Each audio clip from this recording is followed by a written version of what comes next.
धन्यवाद धन्यवाद हा. या पेरू विक्रेत्या काकी तुम्ही पाहतायत, त्या रस्त्याच्या कडेला पेरू विकतायत, पण त्या खूप आनंदी आहेत. त्या सगळ्यांना फोनवर धन्यवाद बोलतायत. त्यांच्या आनंदाच्या मागचं कारण आहे नगरसेवक पद. नुकत्याच झालेल्या निवडणुकीमध्ये त्या नगरसेवकपदी निवडून आल्यात. हो, तुम्हाला हे खरं वाटत नसेल, पण या पेरू विक्रेत्या काकी आता नगरसेवक आहेत. एक पेरू विक्रेती नगरसेवक कशी झाली हे आपण या व्हिडिओत पाहणार आहोत. हाय हॅलो नमस्कार, मी जयती. आपण पाहत आहात ABP माझा.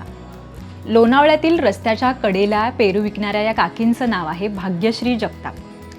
भाग्यश्री जगताप गेले काही वर्ष पेरू विकतायत. या पेरू विक्रीवरच या दाम्पत्याचा उदरनिर्वाह आहे.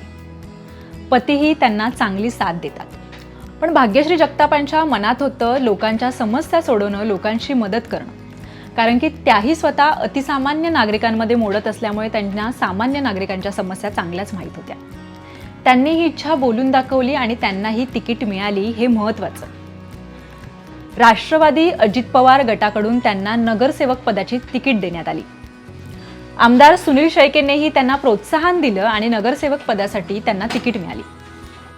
पेरू विक्रीचा व्यवसाय सांभाळत त्यांनी निवडणुकीचा प्रचार केला आणि सामान्य नागरिकांनी त्यांच्यावर विश्वास दाखवला आणि आज यांना नगरसेवकपदी निवडून आणलं. काल नगरसेवकपदी निवडून आल्यानंतर अशी सगळ्यांना आशा होती की ह्या गुलाल उधळतील, जंगी मिरवणूक काढतील आणि स्वागत समारंभ साजरा करतील. पण त्यांनी तसं केलं नाही. त्यांनी सकाळ झाल्यावरती पहिल्यांदा त्यांनी पेरूच्या गाडीवरती आले आणि पेरू विक्रीला प्राधान्य दिलं. त्या असं म्हणतात की गेले काही वर्ष पेरू विकूनच मी माझा उदरनिर्वाह करते. त्याच्यामुळे मी नगरसेवक जरी झाले तरी पेरू विकेन आणि समाजकार्य करेन. गेले काही वर्षाचं राजकारण बघून सामान्य माणसाला राजकारणाचा कंटाळा आलाय. कुठेही आपण राजकारणाची चर्चा चालू असेल तर आपण शेवटी असं ऐकतो की सगळे एका मायेचे मनी.